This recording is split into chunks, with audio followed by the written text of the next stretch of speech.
Hello guys, welcome to my channel review study. So guys, आज के इस video में हम देखेंगे, अंडरस्टैंड करेंगे कि किस टाइप के क्वेश्चंस आपके इस नेशनल इनकम के चैप्टर में से आएंगे, पूरी यूनिट में से आएंगे, और आपको क्या क्या अंडरस्टैंड करना है और किस तरीके से इजीली आप इसमें ज़्यादा से ज़्यादा मार्क्स ले सकते हैं, तो उसको अंडरस्टैंड करते हुए हम चलेंगे।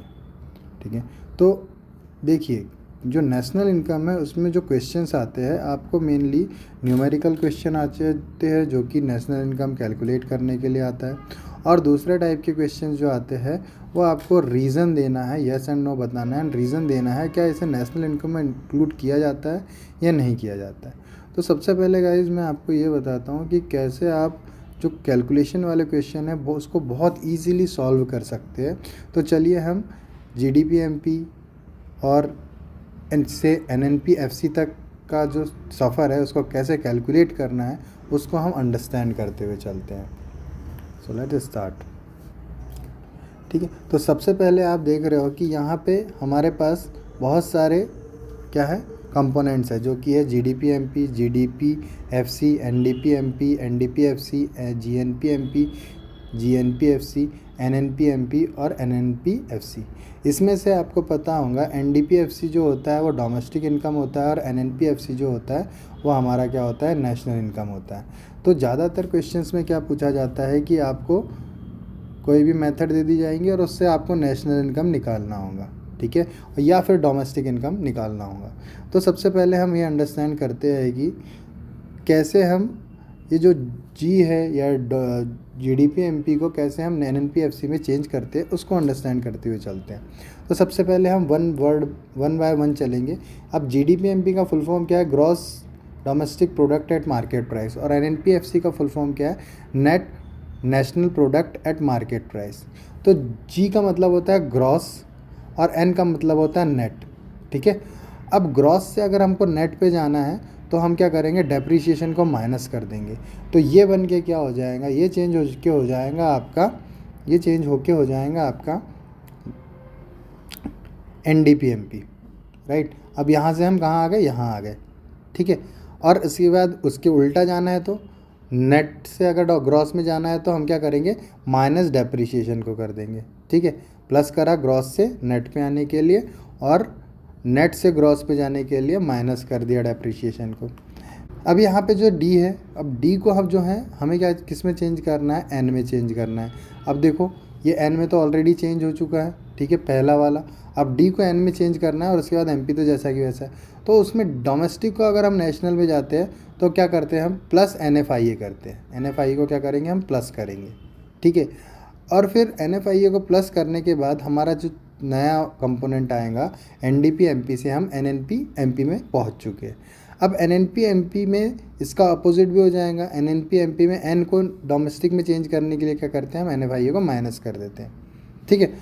अब इसके बाद हम क्या करेंगे, नेक्स्ट इसमें क्या करेंगे कि अब हमारे पास सिर्फ MP बचा हुआ है जिसको हमें FC में चेंज करना है।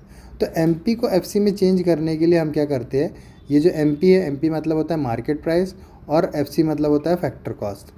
मार्केट प्राइस से फैक्टर कॉस्ट में जाने के लिए हम क्या करते हैं, माइनस NIT कर देते हैं। यहाँ से यहाँ आने के लिए क्या करेंगे, हम माइनस को NIT कर देंगे, ठीक है। माइनस NIT का मतलब क्या होता है, इनडायरेक्ट टैक्स माइनस सब्सिडीज़। अब इनडायरेक्ट टैक्स को हम क्या किससे और डिनोट करते हैं, GST से डिनोट करते हैं। तो इनडायरेक्ट टैक्स माइनस सब्सिडी जो होता है वो हमारा NIT होता है। और वैसे ही हम फैक्टर कॉस्ट से मार्केट प्राइस में जाने के लिए क्या कर देते हैं, प्लस NIT कर देते हैं, ठीक है, जिसका मतलब होता है indirect tax minus subsidy. NFIA का मतलब क्या होता है, NFIA मतलब होता है factor income from abroad minus factor income to abroad.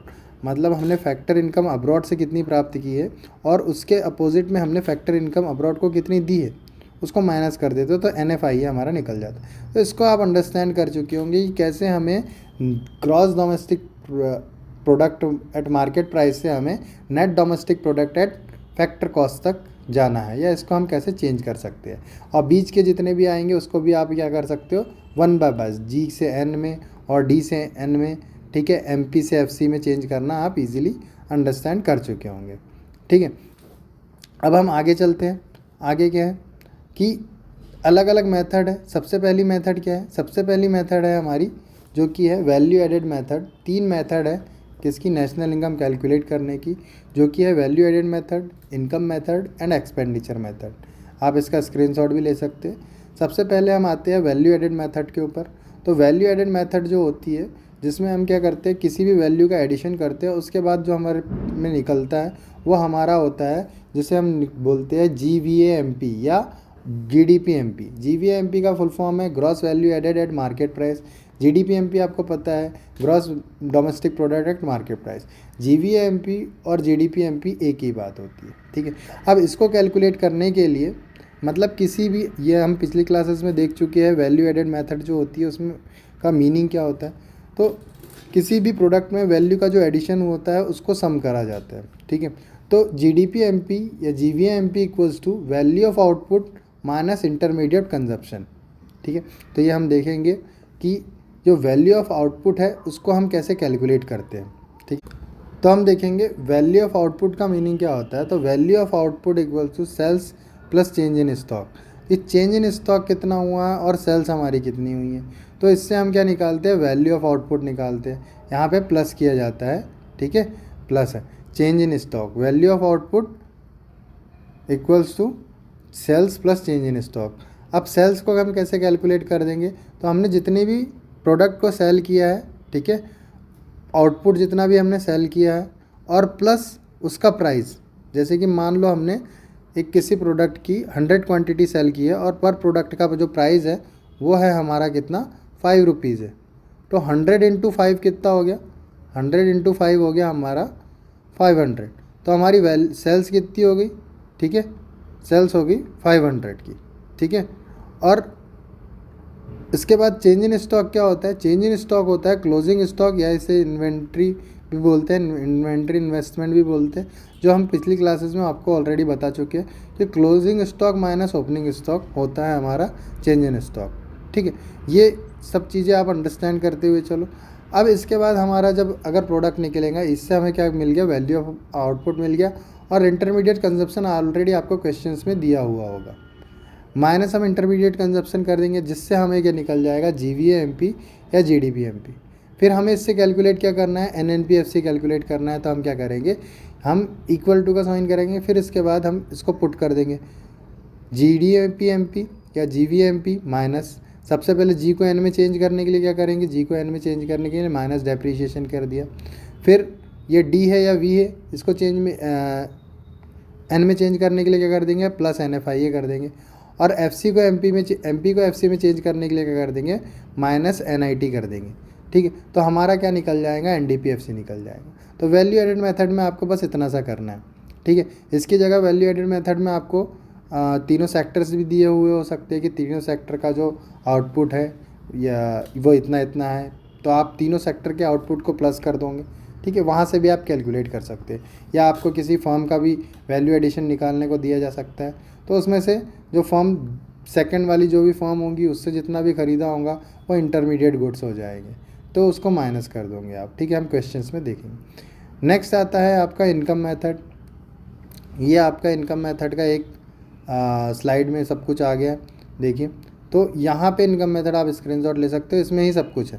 अब इनकम मेथड की बात करें हम, तो इनकम मेथड में क्या है, NDPFC जब कैलकुलेट करते हैं हम इनकम मेथड से नेशनल इनकम को निकालते हैं, तो जितनी भी इनकम होती है लोगों की, सभी की इनकम को प्लस कर दिया जाता है। तो इनकम मेथड से जब कैलकुलेट करते हैं तो हमारा NDPFC निकलता है, जिसको हम बोलते हैं डोमेस्टिक इनकम भी बोलते हैं, ठीक है।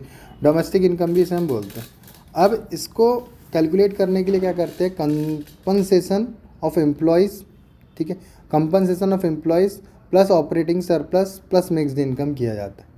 तो कंपनसेशन ऑफ एम्प्लॉयज़ क्या होता है कि कंपनसेशन जो एम्प्लॉयज़ को मिला है किसी भी रूप में, वो सारा कंपनसेशन ऑफ एम्प्लॉय में आता है। अब जितने भी एम्प्लॉय काम कर रहे हैं उनको क्या क्या मिलता है, वेजेस मतलब सैलरी जो होती है इन कैश, ठीक है। और फिर ये सैलरी कैश में मिलती है, मतलब कि इन हैंड आपकी जो सैलरी आ रही होगी या फादर की जो सैलरी आ रही होगी वो। उसके बाद wages in kind, wages in kind का मतलब ये होता है कि सैलरी के अलावा जितनी भी चीज़ें एज अ वर्कर आपको दी गई है, जैसे कि आपको एक हाउस दिया गया है रहने के लिए, है ना। उसके अलावा हाउस के अलावा क्या दिया गया है, हाउस के अलावा आपको दिया गया है क्या, हाउस के अलावा आपको खाना दिया जा रहा है, तो ये सब किस में आ जाएगा, वेजेस इन काइंड में आ जाएगा। ठीक है, इसके बाद आ जाएगा आपका क्या, employer contribution to the social security schemes. अब employer contribution to social security scheme का मतलब क्या है, इसका मतलब ये है कि एम्प्लॉयर जो है वो कितना कंट्रीब्यूशन कर रहा है सोशल सिक्योरिटी स्कीम के लिए। ठीक है, एम्प्लॉयर का जो कंट्रीब्यूशन है सोशल सिक्योरिटी स्कीम के लिए वो क्या है। अब जैसे कि मान लो वो कंट्रीब्यूट कर रहा है, एम्प्लॉयर जो है वो कंट्रीब्यूट कर रहा है वहाँ की इकोनॉमी में कि एज ए किस रूप में, कि वो जितने भी हमारे अपने लिए लिया है, लाइफ इंश्योरेंस लिया है अपने लिए, ठीक है, इसके बाद हेल्थ इंश्योरेंस लिया है, तो वहाँ का कंट्रीब्यूशन है। साथ ही साथ आपने सुना होगा पीएफ, प्रोविडेंट फंड, तो वहाँ पे जो वो इनकम का कुछ पार्ट डालता है, तो वो सारा आएगा employers contribution to social security scheme. ये भी कंपनसेशन ऑफ एम्प्लॉय में इंक्लूड होता है। फिर आ जाती है ऑपरेटिंग सरप्लस। कई क्वेश्चंस ऐसे आते हैं कि आपको ऑपरेटिंग सरप्लस निकालना पड़ता है, बाकी चीज़ें आपको दी हुई होती है ना, या फिर आपको कई बार ऐसा आता है वेजेस इन कैश या वेजेस इन काइंड निकालना होता है और आपको बाकी चीज़ें दी हुई होती है ना, तो ये इन चीज़ों का ध्यान रखोगे आप। अब इसमें ऑपरेटिंग सरप्लस में आ जाएगा आपका rent, royalty, interest and profit. Rent royalty का तो आपको मतलब पता है, रेंट का भी पता है, रॉयल्टी का भी मतलब पता है, इंटरेस्ट का भी पता है, पिछली क्लासेस में मैंने आपको बताया था, फिर से बता दे रहा हूँ। रेंट का मतलब होता है कि आपने किसी भी जो आपका घर है या फिर लैंड है उसको रेंट पे दिया हुआ है किसी पर्सन को, तो ये रेंट में आ जाएगा। रॉयल्टी का मतलब क्या है, रॉयल्टी का मतलब ये है कि आपने किसी चीज़ की खोज करी और उसका पेटेंट करवा लिया और उसके ऊपर आपकी जो इनकम हो रही है वो आपकी रॉयल्टी हो जाएगी। इंटरेस्ट आपको किसी इन्वेस्टमेंट पे जो इंटरेस्ट मिल रहा है, प्रॉफिट आपको इन्वेस्टमेंट पे जो प्रॉफिट मिल रहा है, ये सारी चीज़ों को प्लस कर दिया जाता है किसमें, ऑपरेटिंग सरप्लस में। अब प्रॉफिट का क्या क्या पार्ट है, प्रॉफिट के पार्ट है डिविडेंड है, ठीक है, प्रॉफिट टैक्स है, अनडिस्ट्रीब्यूटेड प्रॉफिट है, ये तीन चीज़ें प्रॉफिट का पार्ट। अब आपसे क्वेश्चंस में क्या पूछा जाता है, डायरेक्ट डिविडेंड निकालने का पूछा जा सकता है, या प्रॉफिट टैक्स के बारे में पूछा जा सकता है, या फिर आपसे रेंट पूछा जा सकता है कि रेंट बताइए कितना होगा, बाकी चीज़ें सारी आपको दी हुई होंगी, रॉयल्टी पूछी जा सकती है। तो आपको ये कंपोनेंट्स जो है वो भी याद रखने चाहिए। ठीक है, इसके बाद प्लस मिक्स इनकम होती है, बाकी सारी इनकम है ना। अब यह इससे हमारा क्या निकल गया, एनडीपीएफसी निकल गया। लास्ट में हमें क्या निकालना है, हमें निकालना है एनएनपीएफसी। अब इसमें एन को भर किस में चेंज करना है, सॉरी इसमें क्या डी को भर किस में चेंज करना है, एन में चेंज करना है ना। तो हमें क्या करना पड़ेगा, डी को एन में चेंज करने के लिए मैंने आपको बताया एनएफआईयू को क्या कर देंगे हम, प्लस कर देंगे, तो हमारा नेशनल हो जाएगा, net national product at factor cost हो जाएगा। इसके बाद लास्ट जो थर्ड मेथड है वो है आपकी एक्सपेंडिचर मेथड। अब एक्सपेंडिचर मेथड को क्या करेंगे आप, देखो एक्सपेंडिचर मेथड जब कैलकुलेट करते हो तो आपका निकलता है जीडीपीएमपी, वही क्या हो गया, gross domestic product at market price. इसमें चार चीज़ें होती है, प्राइवेट फाइनल कंजप्शन एक्सपेंडिचर, ठीक है, गवर्नमेंट फाइनल कंजप्शन एक्सपेंडिचर जिसको जी से डिनोट करेंगे, ग्रॉस इन्वेस्टमेंट जिसको जीआई से डिनोट करेंगे, नेट एक्सपोर्ट एक्स माइनस ए, ठीक है। ये चार चीज़ें क्या क्या किया जाता है, इंक्लूड किया जाता है, ठीक है। तो प्राइवेट फाइनल कंजप्शन एक्सपेंडिचर मतलब प्राइवेट लोगों ने या फिर आप हो जो भी सारे लोग हैं, इनने जितना भी क्या किया एक्सपेंडिचर किया वो प्राइवेट फाइनल कंजप्शन एक्सपेंडिचर में आएगा, ठीक है। गवर्नमेंट का जो एक्सपेंडिचर है किसी भी रूप में वो सारा गवर्नमेंट फाइनल कंजप्शन एक्सपेंडिचर में आएगा। ग्रॉस इन्वेस्टमेंट मतलब ग्रॉस इन्वेस्टमेंट को दो भागों में डिवाइड किया है, एक फिक्स्ड इन्वेस्टमेंट और दूसरा है इन्वेंट्री इन्वेस्टमेंट। इन्वेंट्री इन्वेस्टमेंट को हम बोलते हैं चेंज इन स्टॉक भी बोलते हैं, जिसमें मैंने आपको बताया था कि closing stock minus opening stock, मतलब जो इन्वेस्टमेंट है कंपनी में कितना बदलाव आया साल भर में, है ना, तो जो बचा हुआ माल है उसको भी हम इसमें इंक्लूड कर देते हैं, किसमें, ग्रॉस इन्वेस्टमेंट में। फिक्स्ड इन्वेस्टमेंट मतलब कि आपकी कंपनी में कितनी चीज़ें लगी और उस पर कितना आपको क्या मिल रहा है, कितनी मशीन्स लगी, तो वो फिक्स्ड इन्वेस्टमेंट में आ जाए। नेट एक्सपोर्ट की बात करें तो नेट एक्सपोर्ट मतलब एक्सपोर्ट हमने कितना किया माइनस इम्पोर्ट कितना किया, ठीक है, तो नेट एक्सपोर्ट आपका आ जाएगा। तो इन चारों चीज़ों को प्लस किया जाता है जिससे हमारा निकलता है क्या, जीडीपीएमपी। जीडीपीएमपी को हमको किस में चेंज करना है, ये जीडीपीएमपी जो है उसको हमें किस पे चेंज करना है, तो जीडीपीएमपी को जो हमें चेंज करना है वो करना है किस पे, वो चेंज करना है हमें एनएनपीएफसी पे। अब जीडीपीएमपी को एनएनपीएफसी में चेंज करने के लिए, जी को एन में चेंज करने के लिए क्या करेंगे हम, जी को एन में चेंज करने के लिए हम करेंगे, अरे यार फिर से जो 16 से 17 है ना,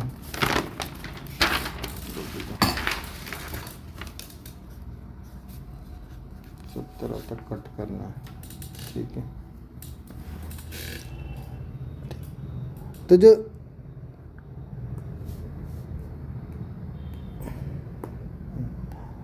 अब GDP-MP जो है हमारा, GDP-MP को हमको NNP-FC में चेंज करना है। तो G को N में चेंज करने के लिए हम क्या करेंगे, सबसे पहले G को N में चेंज करने के लिए डेप्रिसिएशन को माइनस किया, D को N में चेंज करने के लिए क्या कर देंगे, प्लस NFIA कर दिया, और MP को FC में चेंज करने के लिए क्या कर दिया, माइनस NIT कर दिया, जो कि आपका वैल्यू एडेड मेथड में भी था, ठीक है।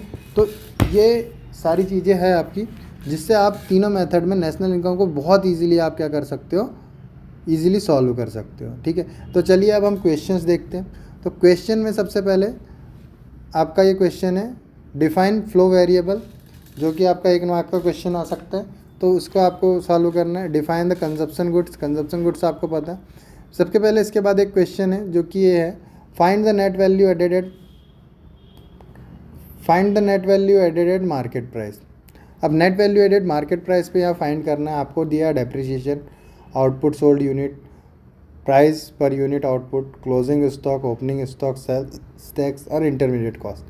अब आपको क्वेश्चंस में जो है वो क्वेश्चंस कंफ्यूज करने के लिए आपको बहुत सारे चीज़ें जो जिसकी ज़रूरत नहीं है वो भी चीज़ें यहाँ कंपोनेंट्स डाल दिए जाते हैं। जैसे कि यहाँ पे देखो, अब यहाँ पे आपको ऐसी कुछ चीज़ें दिखेंगी जैसे कि सेल्स टैक्स, इसकी ज़रूरत नहीं है हमें, फिर भी ये दे दिया गया है, आप कंफ्यूज हो जाओगे। तो आपको उन्हीं चीज़ों पे फोकस करना है जो आपको सॉल्यूशन निकाल के देंगी, ठीक है। तो सॉल्यूशन कौन निकाल के देंगी कि हमने जैसे कि देखा था इसमें वैल्यू एडेड मेथड में आपने देखा क्या क्या चाहिए आपको, वैल्यू ऑफ आउटपुट और intermediate consumption. Value of output में आपको sales plus change in stock देखना है, सेल्स भी है, output plus price, change in stock, closing stock minus opening stock. इन चीज़ों पर ध्यान दो, ठीक है। आपको दिया हुआ है क्या, आउटपुट सोल्ड यूनिट, मतलब ये हो गया हमारी, ठीक है। पर यूनिट प्राइस जो है उसका ये हो गया 40 हो गया, ठीक है। क्लोजिंग स्टॉक भी दिया हुआ है आपका, ठीक है। ओपनिंग स्टॉक भी दिया हुआ है। अब आपको इंटरमीडिएट से भर चाहिए, तो ये आपको इंटरमीडिएट कॉस्ट भी दिया हुआ है, ठीक है। तो आप देखो 900 हमारी वैल्यू आ गई सोल्ड यूनिट की, प्लस 40 इंटू 40 वो हमारा क्या है, प्राइस है, ठीक है। इसके बाद प्लस आ जाएगा, प्लस क्या है, क्लोजिंग स्टॉक, वो कितना था हमारा 1000, और माइनस ओपनिंग स्टॉक 800, ठीक है, और माइनस इंटरमीडिएट कंजप्शन जो कि है 20,000। अब इससे साथ हमारा जो सॉल्यूशन आ जाता है वो आ जाता है 6200, ठीक। अब नेक्स्ट हमसे देखो पूछा क्या गया, net value added at market price, है ना। हमारा इससे क्या निकला, GDP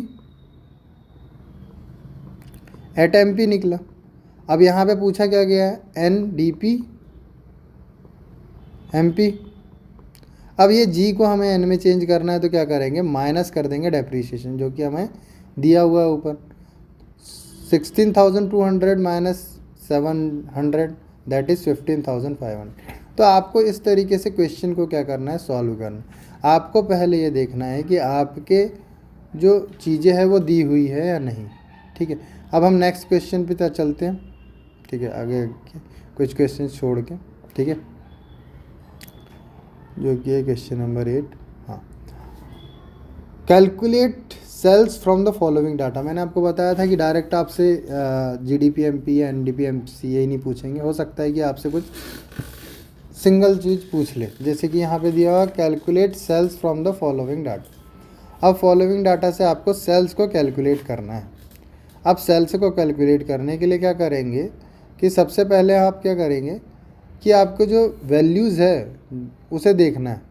तो ऑब्वियसली बात है, सेल्स हमारा आता है वैल्यू एडेड मेथड में, ठीक है। तो हमें उनके कंपोनेंट्स को देखना है। देखो हमें क्या क्या दिया हुआ है, net value added at factor cost, मतलब क्या हुआ, NVA, net value added NVA, या वो लिखो या इसे लिखो NDP, ठीक है, NDP-FC दिया हुआ है, ठीक है, ये गिवन है, ठीक।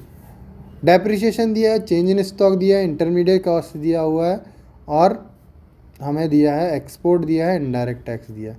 कहीं पे भी हमें एक्सपोर्ट की ज़रूरत पड़ेगी हाँ, क्या लगता है? नहीं, हमें एक्सपोर्ट की ज़रूरत नहीं है ना। और ना ही हमें क्या चाहिए, हमें इनडायरेक्ट टैक्स की ज़रूरत है। क्यों ज़रूरत है? देखो, क्योंकि हम जब किससे निकालते हैं, हम वैल्यू एडेड मेथड से निकालते हैं, तो हमारा क्या कैलकुलेट होता है, जीडीपी एमपी कैलकुलेट होता है। गिवन क्या है, एनडीपी एफसी गिवन है। तो सबसे पहले इसको चेंज काहे में करेंगे हम, इसको चेंज करेंगे हम जो इसमें किसमें, एनडीपी एमपी में, या जीडीपी एमपी में चेंज करेंगे किसको, एनडीपी एफसी को। ठीक है, तो सबसे पहले लिखा हमने एनडीपी एफसी लिखो। ठीक है, अब एनडीपी एफसी को एन में डी को चेंज, एन को जी में चेंज करने के लिए माइनस क्या कर देंगे हम, प्लस क्या कर देंगे हम, डेप कर देंगे। ठीक है, डेप्रिसिएशन को प्लस कर दिया। ठीक है, डेप्रिसिएशन एफसी को एमपी में चेंज करने के लिए प्लस क्या कर देंगे, एनआईटी कर देंगे। ठीक है, ठीक। अब देखो यहाँ पे देखो, इन्होंने क्या किया, सेम जीवीएएफसी है ना, एनवीएएफसी लिखा हुआ है, इसको हम एनडीपीएफसी भी बोल सकते हैं, है ना। प्लस डेप्रिसिएशन कर दिया, ये हो गया, प्लस एनआईटी कर दिया। अब एनआईटी यहाँ डायरेक्ट नहीं दिया हुआ है, लेकिन इनडायरेक्ट टैक्स दिया हुआ है, और इनडायरेक्ट टैक्स माइनस सब्सिडी होता है हमारा एनआईटी, और सब्सिडी नहीं दिया हुआ है तो हम उसको ज़ीरो मान लेंगे। ठीक है, ये देखो यहाँ ज़ीरो मान लिया गया है सब्सिडीज़ को, तो इसलिए हम क्या करेंगे, डायरेक्ट इसको कैलकुलेट करेंगे, और जो कि हमारा आ गया क्या, 680 आ गया, क्या, GVA-MP आ गया। अब GVA-MP हमारा 680 आ गया, तो हम फॉर्मूले में पुट कर देंगे बाकी चीज़ों को। हमें बाकी चीज़ें दी हुई है, चेंज इन स्टॉक दिया हुआ है। ठीक है, हमें इंटरमीडिएट कॉस्ट दिया हुआ है। ठीक है, चेंज इन स्टॉक हो गया, इंटरमीडिएट कॉस्ट को माइनस कर देंगे, तो इससे क्या होगा, अब ये इंटरचेंज हो जाएगा, तो सेल्स हमारी आ जाएंगी। ठीक है, ये इधर जाएगा, माइनस में था तो प्लस हो जाएगा, 680 प्लस 30 दैट इज़ 710, 710, ये भी माइनस में है, इधर आके प्लस हो जाएगा, 710 प्लस 1000 दैट इज़ 1710। ठीक है, तो ये आपको क्या करना है, इस तरीके से क्वेश्चन को सॉल्व करते हुए चलना है। थोड़ा ध्यान से आराम से आप 2-4 बार देखिए, आपको अंडरस्टैंड ईजीली कर पाओगे आप। ठीक है, एक बार और देखिए, रिपीट करिए, आप कर पाओगे। ठीक है, नेक्स्ट इस पे आते हैं हम, नेक्स्ट क्वेश्चन पे। ठीक है, देखो अब बहुत सारे इसमें देखिए और भी बहुत सारे क्वेश्चंस हैं, तो उसको अवॉइड, कुछ क्वेश्चंस इंपॉर्टेंट लेते जाते हैं। Give the reasons, category the following into A stock और फ्लो। अब देखो आपसे क्वेश्चन ये भी पूछा जाता है कि ये जो कंपोनेंट्स है, ये जो चीज़ें हैं, ये कैटेगराइज करना है ना कि ये स्टॉक कॉन्सेप्ट है या फ्लो कॉन्सेप्ट है। ठीक है, ये भी आपसे पूछा जा सकता है, तो आपको बताना होगा कि कैपिटल क्या है, सेविंग क्या है ना। तो ये आपसे क्या 3 मार्क्स के लिए ये भी पूछा जा सकता है। ठीक है, तो इस पर भी ध्यान देंगे। Distinguish between gross domestic product eight, ये भी क्वेश्चंस जनरली तो नहीं आता है, बट मे भी आ भी सकता है, तो इसको भी ध्यान में रखेंगे। अब आता है calculate national income from the following data. ठीक है, अब नेशनल इनकम कैलकुलेट करना है आपको, है ना, और आपको क्या क्या गिवन है ये आपको दिया हुआ है। ठीक है, अब नेशनल इनकम कैलकुलेट तो करना है आपको, ये तो बोल दिया, लेकिन आपके पास कोई ये नहीं बोला है कि मेथड कौन सी है। तो आपको कई बार क्वेश्चंस ऐसे आएंगे जिसमें मेथड नहीं पता होगी, या मेथड आपको नहीं दी हुई होगी। अब आपको मेथड नहीं दी हुई है, तो आपको कैसे फाइंड करोगे कि आपको किस मेथड से करना। तब आप क्या करोगे, आप देखोगे कि जो आपके क्वेश्चन में जो सारी चीज़ें दी हुई है वो कैसी है, तो उस हिसाब से आपको निकालना है। जैसे कि यहाँ पे दिया हुआ है एक्सपेंडिचर। ठीक है, अब इसका मतलब क्या है कि जो भी चीज़ें आ रही है, नेट एक्सपोर्ट दिया हुआ है, इसका मतलब आपको क्लिक कर गया होगा कि आपको निकालना किससे, एक्सपेंडिचर मेथड से। एक्सपेंडिचर मेथड में 4 चीज़ें होती हैं। ठीक है, क्या क्या होती है, प्राइवेट फाइनल कंजप्शन एक्सपेंडिचर होता है, गवर्नमेंट फाइनल कंजप्शन एक्सपेंडिचर को प्लस किया जाता है, और किसे प्लस किया जाता है, और प्लस किया जाता है हमारे इन्वेस्टमेंट को। तो यहाँ पे इन्वेस्टमेंट क्या होगा, तो यहाँ पे इन्वेस्टमेंट होगा आपका, जो कि अब देखिए इसमें से कौन सा हो सकता है इन्वेस्टमेंट, है ना, ग्रॉस इन्वेस्टमेंट जिसको हम बोलेंगे क्या होगा। तो ग्रॉस इन्वेस्टमेंट क्या होगा, ग्रॉस डोमेस्टिक कैपिटल फॉर्मेशन। ठीक है, नया कैपिटल कितना बना है, तो वही इन्वेस्टमेंट हुआ तभी बना है, तो वो आपका क्या हो जाएगा, इन्वेस्टमेंट हो जाएगा। ठीक है, तो 4 चीज़ें हो गई, क्या कौन सी, private final consumption expenditure, government expenditure और gross domestic capital formation and net imports. अब नेट इम्पोर्ट्स दिया हुआ है यहाँ पे, जबकि तो हमने तो पढ़ा था कि नेट एक्सपोर्ट को प्लस किया जाता है, तो उसको कैसे करेंगे, वो भी है। ठीक, तो अब क्या करना है, इन सभी चीज़ों को प्लस करना है। अब इसका मतलब ये देखो, नेट इम्पोर्ट दिया हुआ है, इसका मतलब नेट एक्सपोर्ट करेंगे, इम्पोर्ट हमें इम्पोर्ट ज़्यादा हुआ है इसलिए प्लस में दिया हुआ है। तो हम नेट एक्सपोर्ट की बात करेंगे तो हम क्या कर देंगे, इसको माइनस कर देंगे, तो ये -30 हो जाएगा। ठीक, तो वही 4 चीज़ों को प्लस करने के बाद हमें क्या निकलेगा, GDP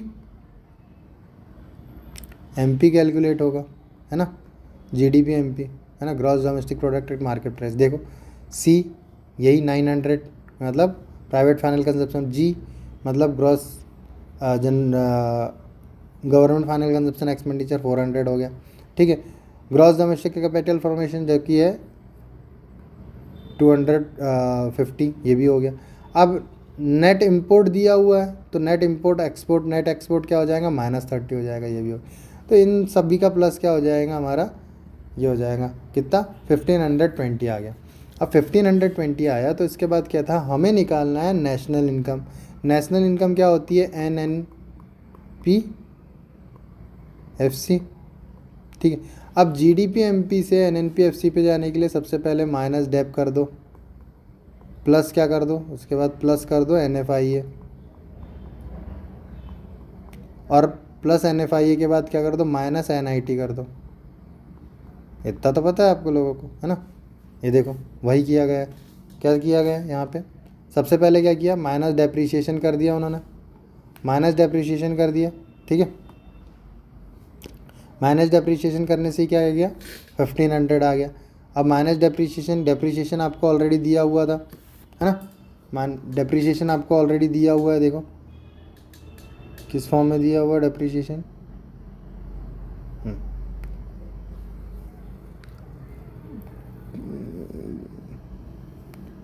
हाँ, कंजप्शन ऑफ फिक्स्ड कैपिटल। अब डायरेक्ट डेप्रीशिएशन ना लिख के उन्होंने क्या लिखा है, कंजप्शन ऑफ फिक्स्ड कैपिटल लिखा है, जो कि है 20। ठीक है, अब जब कंजप्शन ऑन फिक्स्ड कैपिटल का मतलब फिक्स्ड कैपिटल पे लगा वाला मनी। ठीक है, अब डेप्रीशिएशन का मतलब क्या होता है कि हम इन्वेस्टमेंट करते हैं जो किसी भी जो हमारा फिक्स्ड कैपिटल है उसमें प्रॉब्लम आ जाती है तब, तो कंजप्शन ऑफ फिक्स्ड कैपिटल 20 है, तो उसी के बेस पे उन्होंने क्या किया, डेप्रीशिएशन को उसको माना जाता है, तो उसी को माइनस कर दिया, तो हमारा क्या क्या 1500 आ गया। फिर NFIA को क्या करना है, हमें प्लस करना है। NFIA कैसा किए न बने, देखो net factor income from abroad -40 दिया हुआ है, तो 1500 -40 कर देंगे तो कितना आ जाएगा, 1460 आ गया। अब इसके बाद एक और चीज़ बच गई, है ना, MP। अब यहाँ तक क्या हो गया, NNP MP हो गया। ठीक है, अब इसको क्या इसमें FC में चेंज करना है, तो क्या करेंगे हम, NNP MP माइनस NIT। अब NIT दिया हुआ है, नेट इनडायरेक्ट टैक्स आपको 100 दिया हुआ है, तो माइनस कर देंगे तो क्या आ जाएगा हमारा आंसर, 1360 आपका आंसर आ गया। ठीक है, तो ये इस तरीके से क्वेश्चंस को आपको सॉल्व करते हुए चलना है। ठीक है, आपको क्वेश्चन देख के उसमें से समझना है कि आपको किस मेथड से निकालना है, आपको डायरेक्ट मेथड लिखी हुई नहीं दी हुई। ठीक है, ये ऐसे करते चल रहे हैं। नेक्स्ट है व्हाट आर द, ये सारे जो क्वेश्चंस है हम इसे नहीं लेंगे, है ना, और हम ऐसे ही चलेंगे। तो जो मेन जो हमारे कौन से क्वेश्चंस है, जो कि हमारे कैलकुलेशन वाले क्वेश्चंस हैं, उनको लेते हुए चलते हैं। अब calculate the net national product at factor cost, मतलब क्या हुआ, NNP करना है, कैलकुलेट एट FC करना है, मतलब हमें नेशनल इनकम को कैलकुलेट करना है फैक्टर कॉस्ट पे। ठीक है, तो अब यहाँ पे देखो, यहाँ पे सारी चीज़ें दी हुई है ना, तो आप इसको कैलकुलेट करोगे, आप इसका स्क्रीनशॉट ले लो या यहाँ पे रोक के इसे सॉल्व करो, आपका आंसर आना चाहिए इतना। ठीक है, हम जब तक नेक्स्ट क्वेश्चन पे चलते हैं। ठीक है, अब देखो आपको क्वेश्चंस ऐसे भी आते हैं, how should the following be treated as estimation of national income of a country, है ना, you must give reason of your answers. 3 marks के लिए आपको ये क्वेश्चन पूछ लिया जाएगा, जिसमें पर्टिकुलरली आपको 2 पॉइंट्स ये हो सकते हैं, और उसमें पहले तो 6 का आया था लेकिन अभी 3 मार्क्स के भी आ रहे हैं, तो उसमें आपको ग्रीवियस रीज़न भी देना है, येस एंड नो भी बताना है, ठीक है। तो taking care of aged parents, तो taking care of aged parents जो है, इसका जो कंट्रीब्यूशन है उसको नेशनल इनकम में इंक्लूड किया जाएगा या नहीं किया जाएगा, तो ये आप बता सकते हो। तो ये जो है इसे include not a productive service, so इसे not be included because it is not a productive service, इसलिए इसे नेशनल इनकम में इंक्लूड नहीं किया जाएगा। But the service rendered in the social parental obligations, love, respect and affection, ठीक है। तो लव और रिस्पेक्ट एंड अफेक्शन के साथ है इसलिए, और ये not a productive service, that's why इसे नेशनल इनकम में इंक्लूड नहीं किया जाएगा, ठीक है। Payment of corporate tax, payment of corporate tax should not be included because tax payment is a compulsory transfer payment as on goods and service provided in return, ठीक है। तो goods and services जो मिलती है उसके बदले आप वो कर रहे हो, तो ये एक कंपलसरी मतलब ट्रांसफ़र पेमेंट है, इसीलिए इसे इंक्लूड नहीं किया जाएगा। Expenditure on providing police services by the government, expenditure on providing police services by the government should be included in because expenditure on any fee service provided by the government is a final consumption expenditure, final में consumption expenditure ले रहे हैं इसलिए इसे include किया जाएगा, ठीक है। तो आपको ऐसे भी क्वेश्चन पूछे जा सकते हैं।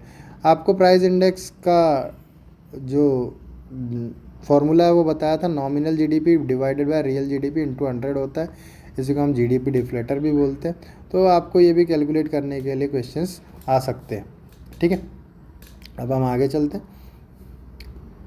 इसमें और भी है, रीज़न बताना है कि इसके साथ क्या किया जाएगा। Payment of interest by firm to a bank, payment interest by bank to individual, payment interest by individual to bank, आप इसमें यहाँ आप रीड कर सकते हैं, ठीक है। मैं ज़्यादा क्वेश्चंस आपको कराते हुए चलता हूँ तो क्योंकि टाइम ज़्यादा, आप खुद इसमें रीड कर लीजिए, ठीक है। आगे वाले क्वेश्चंस में चलते हैं डायरेक्ट, थोड़े अलग टाइप के क्वेश्चंस। अब देखो, net national product at market price and gross domestic product at factor cost. अब ऐसे दो चीज़ें निकालने के लिए आ रहा है जनरली क्वेश्चंस में, है ना। तो आपसे पहले net national product at market price पूछ लिया, ठीक है। अब आपको क्वेश्चंस के अकॉर्डिंग क्या करना है कि क्या क्या दिया हुआ है उसके अकॉर्डिंग आपको निकालना है। तो अब यहाँ पे इंटरेस्ट दिया है, वेजेस, सैलरी, अब इससे आप समझ में आ गया कि आपको इनकम मेथड से निकालना है। तो सबसे पहले इनकम मेथड से जो कैलकुलेशन होता है वो किसका होता है, वो होता है NDP-FC का होता है, ठीक है। NDP-FC निकलता है, उसमें क्या क्या रहता है, कंपनसेशन ऑफ एम्प्लॉय रहता है, ठीक है, और ऑपरेटिंग सरप्लस और मिक्स्ड इनकम रहता है। कंपनसेशन ऑफ एम्प्लॉय में क्या क्या आएगा, देखो अब इसमें से क्या क्या आपको दिया हुआ है वो हम निकालते हुए चलते हैं, ठीक है। सबसे पहले हम देखते हैं कंपनसेशन ऑफ एम्प्लॉय से रिलेटेड हमारे पास क्या क्या है। तो वेजेस एंड सैलरी दी हुई है हमारे पास, ठीक है। वेजेस एंड सैलरी के बाद हमारे दिया हुआ है क्या, social security contribution by employees, ठीक है। तो ये दोनों क्या हो गए हमारे कंपनसेशन ऑफ एम्प्लॉय हो गए, ठीक है। और कुछ दिया हुआ है, नथिंग, है ना। इसके बाद हमारा देखते हैं हम किस में, नेक्स्ट आते हैं हम ऑपरेटिंग सरप्लस। ऑपरेटिंग सरप्लस में क्या होता है, रेंट इंटरेस्ट दिया हुआ है एक, ये दिया हुआ है, और क्या होता है, प्रॉफिट भी होता है ना। तो अनडिस्ट्रीब्यूटेड प्रॉफिट भी दिया हुआ है ना, ये भी हो गया हमारा। फिर उसके बाद आ जाता है हमारा क्या, उसके बाद हमारा आ जाता है डिविडेंड, ये भी होता है हमारे पास, है ना। तो ये भी आ गया हमारे पास, ठीक है। और इसके बाद और क्या दिया हुआ था, डिविडेंड भी हो गया, और हाँ कॉर्पोरेट टैक्स भी होता है, तो कॉर्पोरेट टैक्स भी हो गया। तो ये जो चार चीज़ें हैं वो हमारी किस में आ गई, ये आ गई हमारी ऑपरेटिंग सरप्लस में। अब बचा हुआ क्या है हमारे पास, अब हमारे पास बचा है मिक्स्ड इनकम। तो मिक्स्ड इनकम क्या दी हुई है यहाँ पे देखो, लास्ट में हमारा दिया हुआ है मिक्स्ड इनकम। तो इन सभी को प्लस करने के बाद क्या निकल जाएगा हमारा, NDPFC निकल जाएगा। ठीक है, तो क्या किया, 1800 प्लस 200 प्लस 6000, 6000 क्या हो गया हमारा, ये हो गया रेंट एंड इंटरेस्ट, प्लस 80 क्या हो गया हमारा, डिविडेंड हो गया, फॉर प्लस 400 क्या हो गया, अनडिस्ट्रीब्यूटेड प्रॉफिट हो गया, 120 कॉर्पोरेट टैक्स हो गया। नेक्स्ट हमारा 1000 हमारा मिक्स्ड इनकम हो गया। तो टोटल आंसर आया 9600, जो कि हमारा NDPFC। अब NDPFC को हमको क्या चेंज करना है, net national product at market price में। ठीक है, तो सबसे पहले NDPFC को हम NNPFC में चेंज करेंगे, तो प्लस क्या कर देंगे हम, NFIA कर देंगे। ठीक है, प्लस NFIA करा तो NFIA में दिया हुआ है, क्या दिया हुआ है, net factor income to abroad. अब देखो जहाँ पे भी आपको क्वेश्चन बता दिया कि टू अब्रॉड है, हमें क्या दिख रहा है, NFIA का मतलब क्या है, NFIA का मतलब है net factor income from abroad. अब टू अब्रॉड दिया हुआ है, मतलब हमने इनकम उनको दी हुई है, तो उनको दी हुई है मतलब ये माइनस में हो गया। ठीक है, नेट फैक्टर इनकम कैसा हो गया, अब ये माइनस में हो गया, फैक्टर इनकम फ्रॉम अब्रॉड क्या हो गया, माइनस में हो गया। ठीक है, अब माइनस में हो गया। ठीक है, नेट फैक्टर इनकम है माइनस में हो गया, तो ये हो जाएगा हमारा ये। ठीक है, तो मतलब हमने 9600 में से 70 माइनस कर दिए, तो हमारा आ गया 9530। ठीक है, तो हमारा NNPFC निकल गया। हमें कैलकुलेट क्या करना है, मार्केट प्राइस पे करना है। मार्केट प्राइस पे करना है तो हम क्या करेंगे, हम इसमें से NIT को भी क्या कर देंगे, माइनस कर देंगे। अब NIT क्या है, NIT है नेट इनडायरेक्ट टैक्स। हमें इनडायरेक्ट टैक्स दिया हुआ है, सब्सिडीज़ दी हुई है, और हमारे तो अब देखो यहाँ पे क्या हुआ है कि हमने क्या किया है, NNPFC जो हुआ है, अब इसके बाद NDPMP जो है उससे हम क्या कर रहे हैं, NIT को माइनस कर रहे हैं, है ना। तो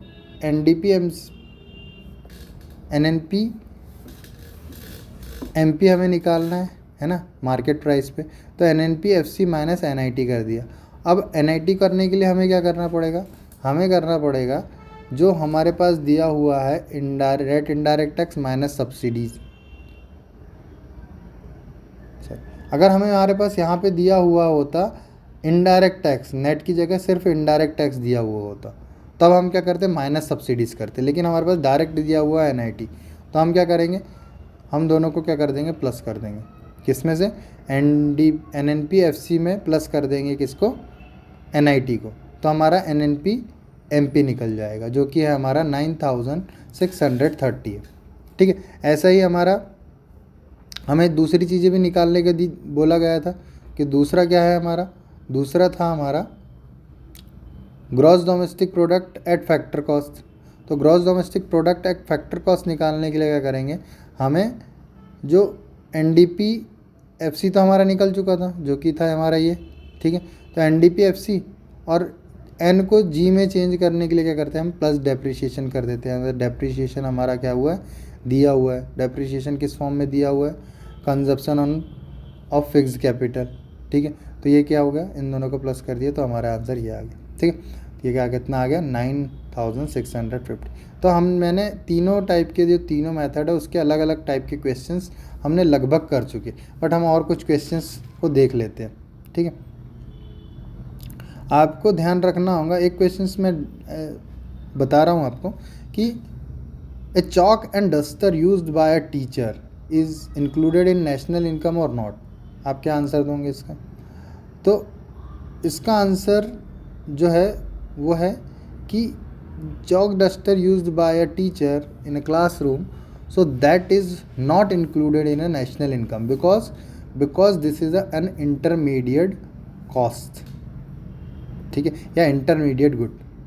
अब चॉक एंड डस्टर का यूज़ कर रहा है टीचर पढ़ाने के लिए, जो कि आपका फाइनल प्रोडक्ट निकल के आ रहा है टीचिंग, और जिसके बदले आप पेमेंट कर रहे हो, तो वो इंटरमीडिएट कंजप्शन है, इसलिए उसे फाइनल कंजप्शन में इंक्लूड नहीं किया जाए। तो ऐसे भी बहुत सारे क्वेश्चंस, तो आपको थोड़ा ध्यान रखना होगा कि कैसे आपको किसे इंक्लूड करना है नेशनल इनकम में, कैसे एक्सक्लूड करना है। तो इनके जो आपके प्रिकॉशंस है उनको भी ध्यान में रखना होगा। ठीक है, अब यहाँ पे देखो आपसे क्या पूछ लिया, ऑपरेटिंग सरप्लस कैलकुलेट करने के लिए पूछ लिया।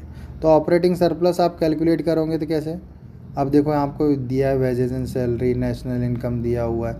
अब आप क्या करोगे, सबसे पहले नेशनल इनकम दिया हुआ है तो ये दिया हुआ है, अब आपको NDPFC कैलकुलेट करना पड़ेगा, है ना।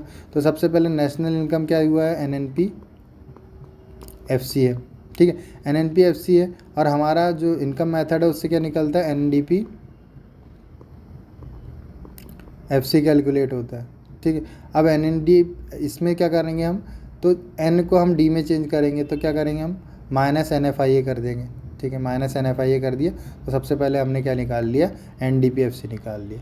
NDPFC इक्वल्स टू क्या हो जाएगा, equals to compensation of employ, compensation of employ plus operating surplus plus mixed income, ठीक है।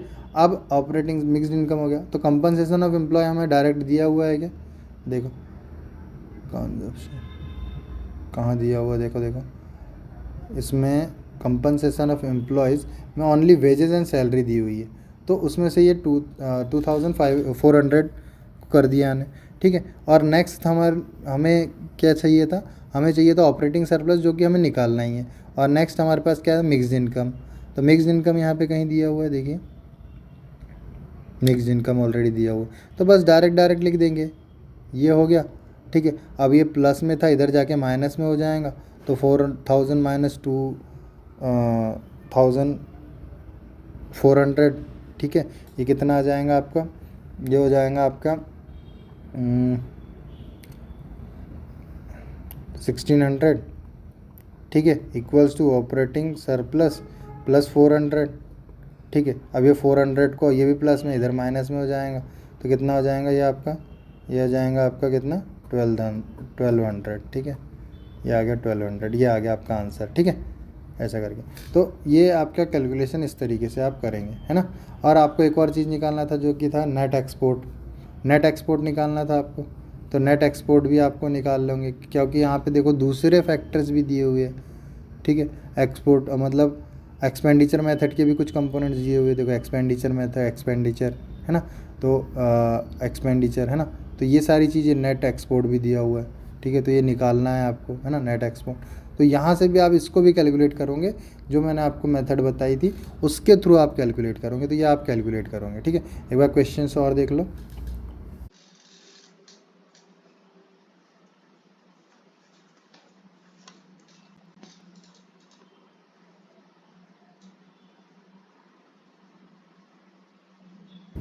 ठीक, नेक्स्ट आ जाते हैं, by flow of income calculate circular. देखो फिर ये सारे बहुत सारे क्वेश्चंस हैं जो आप खुद से करोगे, ज़्यादा अच्छा है आपके लिए।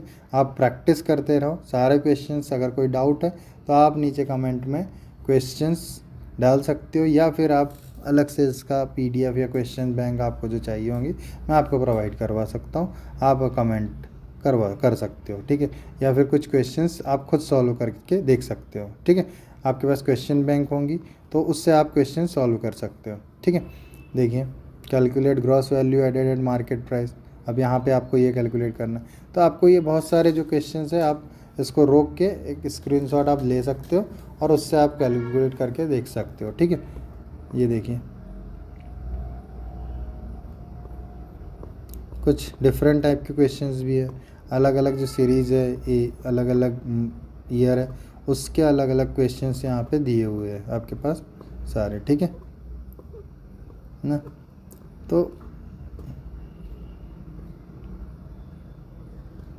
डबल काउंटिंग जो प्रॉब्लम है वो भी एक क्वेश्चन दिया हुआ है, तो डबल काउंटिंग को कैसे ठीक करेंगे, है ना, या फिर वो कैसी प्रॉब्लम है उसको भी अंडरस्टैंड करते हुए चलोगे, ठीक है। तो ये सारे जो क्वेश्चंस हैं इनको सॉल्व करते हुए चलो, तो आपका जो नेशनल इनकम का जो 10 मार्क्स का है वो बहुत इजीली आप क्या कर सकते हो, गेन कर सकते हो। और आपको पता होगा फाइनल जो एग्ज़ाम है उसमें, या 12th के एग्ज़ाम है उसमें आपके एक एक मार्क्स बहुत इंपॉर्टेंट रोल प्ले करते हैं। आप इसमें फॉर्म और हाउस होल्ड वाला जो है जिसको हम सर्कुलर फ्लो ऑफ इनकम बोलते हैं उसको भी आप बहुत अच्छे से अंडरस्टैंड करते हुए चलोगे, है ना। इसमें रियल फ्लो क्या है, मनी फ्लो क्या है, उसको सबको देखते हुए आप चलोगे, है ना। और ये सारी चीज़ें आप देखते हुए चलो, ठीक है। जैसे कि ये क्वेश्चन था चूज़ द अल्टरनेटिव बैंक्स, है ना, ऐसे पिक्चर्स व फॉर्म में भी क्वेश्चंस आ रहे हैं, ठीक है ना। यहाँ पे भी आप देख सकते हो ये सारे MCQs हैं, तो MCQs भी आप सॉल्व कर सकते हो। ठीक है, okay, thank you for watching this and share it, और ज़्यादा से ज़्यादा शेयर करो। और बताइए कि यहाँ पे जितने भी आपको क्वेश्चन दिए बहुत इजी फॉर्म में आप अंडरस्टैंड कर सकते हो, और जो पढ़ाया गया है उसको अगर आप 2-3 बार देखोगे तो आप बहुत अच्छे से इसको अंडरस्टैंड करोगे। और फिर भी कोई प्रॉब्लम आती है तो आपको वीडियो जैसा भी लगा हो, आप उसका फीडबैक दे सकते हो, बुरा हो या लाइक डिसलाइक कर सकते हो, और उसी के साथ आप अपने आंसर्स या क्वेश्चंस या कमेंट में कर सकते हो। ठीक है, थैंक यू।